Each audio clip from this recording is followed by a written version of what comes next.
Salut Mathilde. Salut Marie-Juliette. Je suis ravie de te retrouver pour cette émission consacrée aux manchots. On va s'intéresser à leur milieu de vie et à la manière dont ils parviennent à s'adapter à ces milieux de vie, parce que c'est des milieux de vie qui, on l'avait dit, sont assez hostiles, parce qu'ils sont souvent froids, voire très très froids, glacial même, parfois. Et je voulais savoir si tous les manchots, ils vivaient dans des milieux où il y avait de la glace ou non, ou si c'était un peu un cliché qu'on véhiculait parce que ça faisait un peu extrême, un peu simplet, quoi.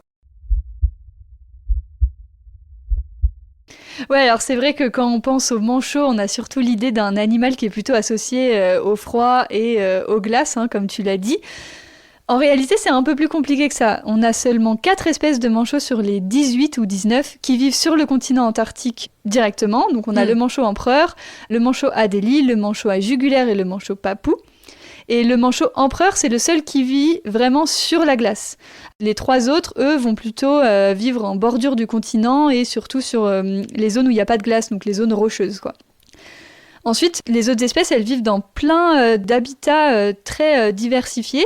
On en a beaucoup qui vont vivre au niveau des îles subantarctiques, donc la Géorgie du Sud, les Malouines, les îles aussi françaises, donc Kerguelen, Crozet, etc.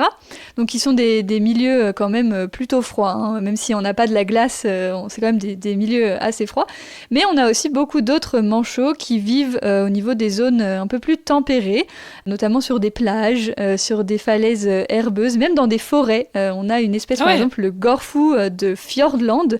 C'est un gorfou qui vit dans les forêts tempérées de Nouvelle-Zélande. Donc c'est vrai que c'est un milieu où on ne s'attendrait pas du tout à voir un manchot. Mais voilà, il y en a, ils vivent vraiment dans des milieux très diversifiés, des milieux qui sont assez tempérés et même des milieux où les températures peuvent être quand même assez élevées. Par exemple, le manchot des Galapagos, là où il vit, la température moyenne est plutôt située entre 20 et 30 degrés. Hein. Donc c'est quand même... c'est quand même des manchots qui vivent dans des zones assez chaudes. Alors pour ces manchots-là, on va avoir différentes adaptations pour faire face à la chaleur, justement. Chez les Spheniscus, donc les manchots des Galapagos, les manchots du Cap, les manchots de Magellan et les manchots de Humboldt, qui vivent vraiment dans ces environnements tempérés, voire chauds, ils ont de la peau nue autour du bec, ce qui leur donne cette couleur, cette tache rose autour du bec et autour des yeux, qui fait que c'est comme la peau est nue, ils vont pouvoir évacuer beaucoup plus la chaleur.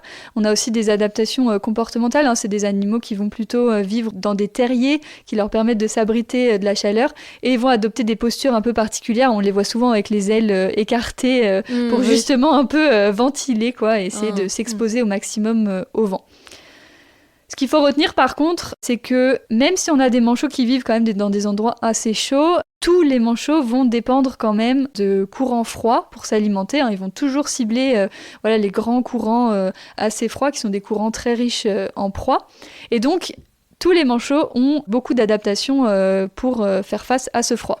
Juste pour revenir sur ces manchots qui vivent dans des milieux un peu plus chauds, est-ce qu'ils peuvent avoir des coups de soleil ou c'est quelque chose qui est vraiment spécifique, par exemple aux mammifères qui sont vraiment nus comme les humains ou même des cochons par exemple, tu sais ça? Alors ça, j'ai aucune idée. Alors potentiellement pour ceux qui ont la peau nue autour du bec, j'imagine que ça doit pouvoir arriver. En tout cas, sinon ils sont recouverts de plumes, donc je pense que ça les protège quand même un minimum du soleil.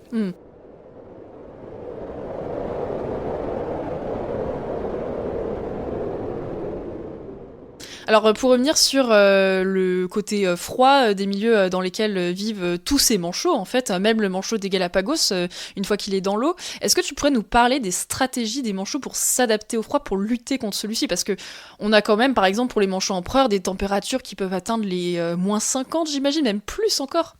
Ouais, c'est ça. Il y a quand même beaucoup de manchots qui vivent dans des environnements assez froids, donc ils vont avoir plein d'adaptations pour faire face à ce froid. La première, ça va être la taille des individus.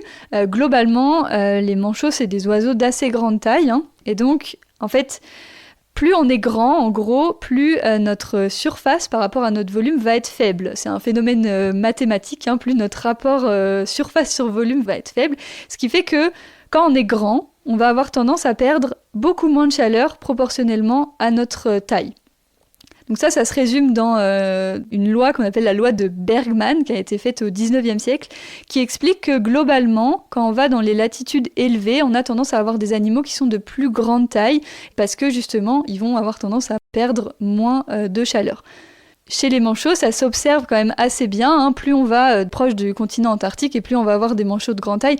Avec l'exemple le plus connu, c'est le manchot empereur. Ah oui, ouais. Alors que quand on remonte vers les latitudes un peu plus faibles, on a des manchots qui sont de taille de plus en plus petite. Alors par contre, faut faire un petit peu attention avec cette loi, c'est un peu une sursimplification de la réalité, hein. Comme toutes les lois, ça peut pas refléter toute la diversité de ce qui se passe dans le vivant, parce que bon, la taille, elle dépend pas seulement de la température, hein, elle dépend de plein d'autres choses, par exemple de la disponibilité en proie, de la prédation, de la compétition, de la distance avec les sites d'alimentation, etc. Ce qui fait qu'on a quand même quelques exceptions, et ces exceptions, on peut les voir aussi au niveau des manchots, notamment au niveau des îles subantarctiques, donc qui sont des climats assez froids. On a des manchots très gros, comme les manchots royaux, qui cohabitent avec des manchots beaucoup plus petits, donc par exemple les papous ou encore les gorfous. Ensuite, ce qu'ils ont d'autre comme adaptation au froid, ça va être leur plumage. Donc ils ont des plumes très rigides qui vont s'imbriquer un peu comme des tuiles, qui vont recouvrir une couche de duvet. Donc, le duvet qu'on appelle aussi des plumules, qui sont des toutes petites plumes, qui vont en gros emprisonner l'air et permettre de maintenir une espèce de couche d'air chaud autour du manchot. Alors ces plumes, elles vont permettre déjà de les maintenir au chaud, mais aussi ça va leur permettre de rester étanches dans l'eau, et donc de ne pas perdre trop de chaleur. Et ces plumes, elles ont besoin d'être entretenues constamment, justement pour garder leur étanchéité. Et donc les manchots, ils ont une glande qu'on appelle la glande uropygienne, qui est située à la base de la queue, qui est une glande qui produit du sébum en fait. Et on va voir les manchots toujours en train d'essayer d'aller prendre du sébum dans cette glande et se frotter les plumes. En fait, ils vont huiler leurs plumes pour justement garder cette étanchéité. Et ce qui est assez particulier chez les manchots, c'est que justement leur plumage est tellement important qu'ils vont devoir le renouveler fréquemment. Donc tous les ans, c'est des animaux qui vont muer, un peu comme ce que font les reptiles par exemple, hein. Ils vont perdre l'intégralité de leur plumage pour en refaire un nouveau, pour justement qu'ils soient toujours très efficaces pour les maintenir au chaud et les maintenir étanches. Ouais, glande uropygienne, c'est intéressant comme nom parce que on peut penser à ce qu'on avait évoqué dans l'épisode précédent. Uro, c'est la queue et pige, c'est ce qu'on avait dit, les fesses. Et donc en fait, ça montre vraiment que c'est une glande à la base de la queue. Il me semble que c'est une glande qu'on retrouve chez d'autres espèces d'oiseaux, hein. C'est une technique très courante pour rendre les plumes imperméables chez plein d'espèces, hein, si je dis pas de bêtises. Oui, c'est assez répandu, hein. Si on regarde bien pas mal d'oiseaux marins, on les voit tout le temps en train justement de se frotter les plumes. En fait, ils vont récupérer un peu de sébum au niveau de cette glande et se frotter les plumes pour huiler un peu leur plumage. Ouais. Alors, une autre adaptation au froid qui est assez connue, puisqu'on la retrouve pas que chez les oiseaux et pas que chez les manchots, c'est avoir une couche de graisse isolante. On l'a ça par exemple chez les ours polaires ou chez les phoques. Oui, c'est ça. C'est des oiseaux qui ont une couche de graisse quand même assez épaisse, qui peut atteindre les 3 cm chez les manchots empereurs, donc ce qui est beaucoup pour des oiseaux, hein. En général, les oiseaux sont assez peu gras parce que justement, ils essaient de rester le plus léger possible. Les manchots, ils n'ont pas besoin, donc ils ont cette couche de graisse assez épaisse, justement, qui permet de les isoler du froid. T'as aussi quelque chose qui est peut-être un petit peu moins connu. Ils ont un système sanguin qui est extrêmement adapté justement à ces échanges thermiques et notamment au maintien de la chaleur de leur corps. Ouais, c'est ça. Alors les manchots, ils ont une vascularisation qui est très particulière qui va leur permettre justement, comme tu disais, de limiter les pertes de chaleur. Donc c'est un système qu'on appelle rete mirabile, un système en gros qu'on va retrouver au niveau des pattes et des ailes. En gros, c'est un réseau très dense d'artères et de veines qui vont s'enchevêtrer un peu comme un genre de filet. Le principe de fonctionnement, c'est que, donc en gros, le sang chaud qui part du cœur, donc qui est réchauffé qui est à la température du corps, va circuler juste à côté des vaisseaux qui vont ramener le sang froid des pattes vers justement le cœur. Et donc à ce moment-là, on a un échange de chaleur avec un refroidissement du sang chaud qui part vers les pattes et un réchauffement du sang froid qui part des pattes et qui remonte au cœur. Donc ça permet justement de toujours conserver cette chaleur et de faire qu'ils ne vont pas perdre de chaleur au niveau des pattes. Et donc les manchots, ils ont toujours les pattes toutes froides. Je vois, ouais. Et c'est drôle parce que les manchots, on les voit, surtout les manchots empereurs, hein, on voit souvent cette scène où t'as des manchots qui sont regroupés les uns contre les autres, un peu en mode tortue, et j'imagine que ça a aussi une fonction de chaleur.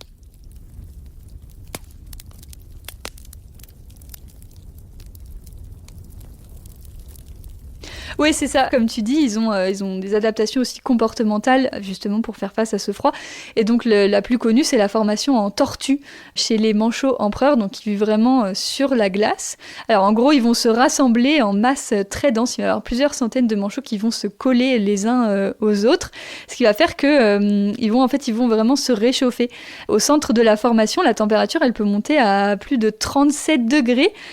Plus 37 degrés, ouais. Ouais, ça veut dire que, tu vois, la température extérieure, elle est souvent entre moins 40, moins 50, voire même un peu en dessous, et ça monte à 37 degrés à l'intérieur. Donc ça permet vraiment de les maintenir au chaud, et d'ailleurs, ils sont toujours en train de tourner parce qu'en fait, ils ont trop chaud au centre, et donc ils doivent alterner. Donc les manchots qui sont au centre vont laisser la place aux manchots qui sont à l'extérieur, et ça va tourner comme ça en permanence. Ouais, donc ça veut dire que les manchots empereurs, si je résume, ils peuvent survivre à des écarts de température de 100 degrés. Enfin, c'est assez impressionnant. Hein. Et donc, pour être vraiment clair, toutes les adaptations que tu as citées précédemment, c'est vraiment tous les manchots qui ont ça, grosso modo, mais vraiment, cette adaptation comportementale de tortue, c'est que chez les manchots empereurs ? Ouais, à ma connaissance, c'est vraiment caractéristique du manchot empereur. Après, c'est vrai que, chez toutes les espèces, ils sont tous rassemblés en colonies quand ils sont à terre, donc ils vont pouvoir être assez proches, ce qui va permettre de les maintenir au chaud quand même. Ouais, cette formation en tortue qui permet de générer une chaleur immense, ça me rappelle un peu la défense des abeilles japonaises qui se serrent aussi les unes contre les autres et en fait sa défense ça permet de cuire littéralement leurs prédateurs qui sont les frelons asiatiques. Elles se mettent autour et vraiment elles se serrent et ça peut atteindre effectivement des températures de 40 degrés à peu près et ça tue leurs prédateurs. C'est assez impressionnant. Est-ce que c'est quelque chose de comparable ? Oui, c'est un peu le même principe, hein. Elles vont se coller entre eux et puis du coup ça va maintenir cette chaleur. Alors ça tue les frelons parce que c'est des animaux qui sont pas capables de réguler leur température, donc forcément quand la température extérieure est trop élevée, ils vont cuire sur place, ce qui n'est pas le cas des manchots qui sont des animaux qui régulent leur température interne, hein, comme nous, donc ils vont pas autant surchauffer, quoi. Ouais. Alors on a parlé des manchots et on va vraiment désormais se concentrer sur eux dans notre série, mais je voulais savoir si les adaptations que tu as décrites chez les manchots, on les retrouvait aussi chez d'autres oiseaux comme les pingouins. Oui, alors les pingouins, ça vit aussi dans des environnements qui sont assez froids, hein, plutôt l'Europe du Nord, Amérique du Nord, on en a parlé au début. Alors ils ont des adaptations assez similaires, hein. Ils vont avoir un plumage qui est assez dense, avec notamment ce duvet là qui va permettre de les maintenir au chaud. Ils ont aussi une couche de graisse assez épaisse, mais moins épaisse que chez les manchots parce que justement ils doivent rester légers pour pouvoir voler. Et on va aussi avoir des adaptations comportementales où on va avoir des animaux qui vont nicher soit dans des terriers ou au niveau de falaises qui sont abritées pour justement limiter l'exposition au vent et se maintenir au chaud.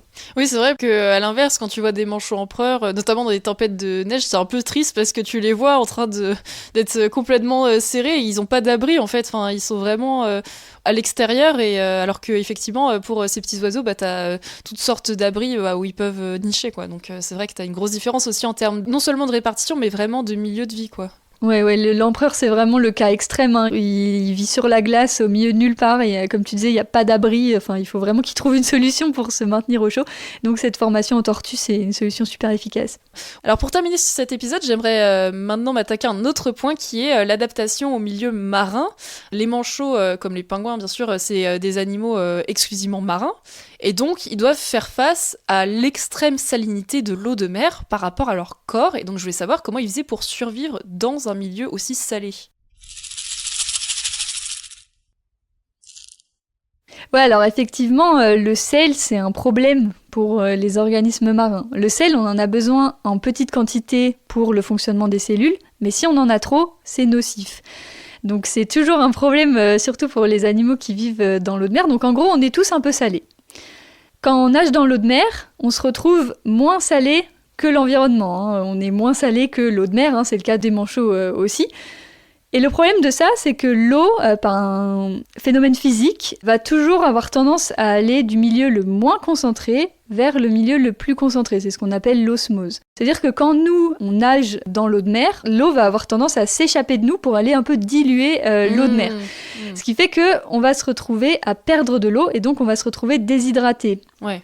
D'ailleurs, je pense que ceux qui passent du temps à nager dans l'eau salée, au bout d'un moment, ils se retrouvent un peu avec la bouche. On a soif. En fait, on va. Exactement. En fait, on va perdre de l'eau. Donc, c'est exactement pareil pour les manchots qui vont avoir tendance à se déshydrater. Comme ils n'ont pas accès à de l'eau douce, au milieu de l'océan, il n'y a pas accès à de l'eau douce, ils sont contraints de boire de l'eau de mer pour se réhydrater. Mais ça, c'est un problème parce que du coup, ils doivent aussi ingérer du sel. Et donc, ils ont un organe spécialisé qui vont leur permettre d'excréter cet excédent de sel pour éviter justement les dommages au niveau des cellules. Donc, cet organe, c'est ce qu'on appelle la glande à sel. Donc, c'est un système de tubes qu'on va retrouver entre les yeux et les narines qui vont être entourés par un réseau de capillaires sanguins. Donc le principe de fonctionnement, c'est que le sang qui est chargé en sel va circuler au niveau de ces capillaires qui entourent les tubes. Et au niveau des tubes, on a des cellules spécialisées qui vont pomper le sel hors du sang jusqu'à l'intérieur des tubes. Et ensuite, les tubes vont pouvoir excréter donc une espèce de liquide très salé au niveau des narines, des manchots, donc ce qui leur permet justement d'évacuer cet excédent de sel. Cette glande à sel, il n'y a pas que les manchots qui en ont, il y a notamment les cousins proches des manchots, donc qui sont les pétrels et les albatros, qu'on regroupe dans un ordre qu'on appelle les procellariformes, donc qui sont ces oiseaux caractérisés justement par la présence de cette glande à sel. Si on regarde de près, un albatros, il a une espèce de double narine comme ça, avec un genre immense, de tube. Ouais. C'est ça, avec 2 trous au-dessus des narines, c'est justement cette glande à sel qui va évacuer le sel.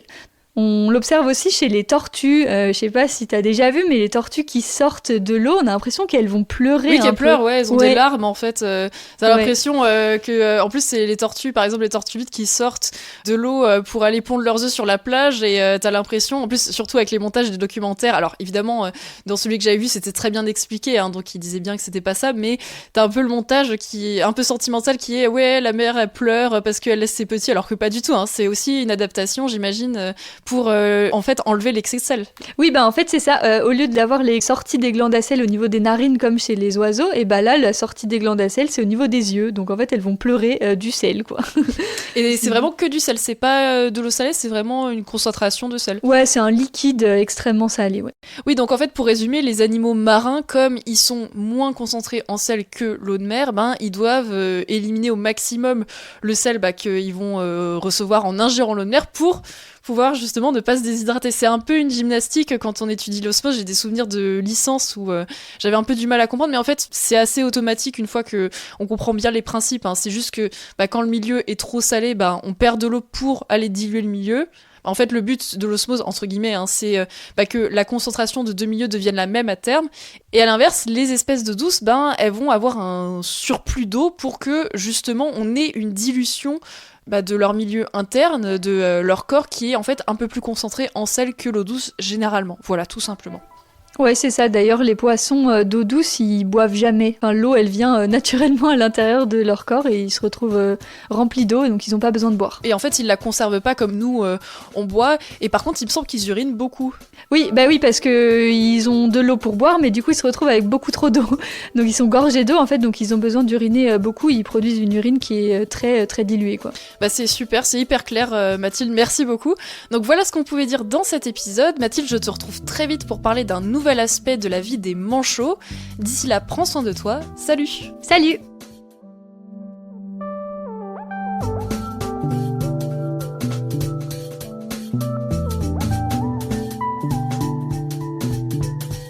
L'océan, c'est la vie. C'est-à-dire que notre vie est intimement liée à la vie de l'océan. Voilà, c'est ça, pour moi, la seule chose qui compte.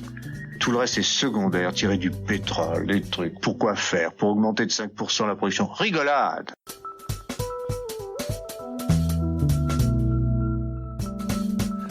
C'est la fin de cet épisode.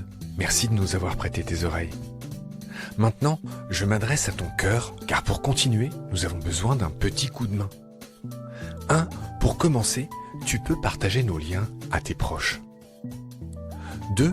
Très utile aussi, tu peux laisser des étoiles et surtout un avis sur Apple Podcast et sur Spotify. 3. Encore mieux, tu peux aussi faire un don ponctuel ou mensuel sur Hello Asso ou sur Tipeee. Si tu aimes nos contenus, je te recommande mes 2 livres, En finir avec les idées fausses sur le monde vivant aux éditions de l'Atelier et Nomen, les origines des noms des espèces aux éditions Ulmer. Et aussi un super jeu de cartes, Terra Animalia, pour apprendre sur les animaux et les plantes tout en jouant. Et on fait bien sûr un gros clin d'œil aux profs, aux parents et à tous ceux qui racontent ou enseignent le vivant.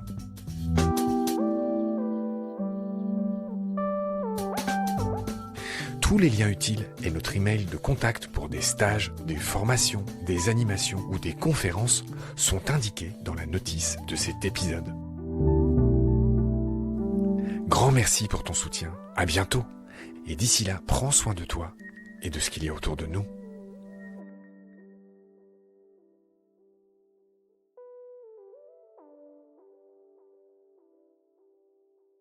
A prayer that has brought you back.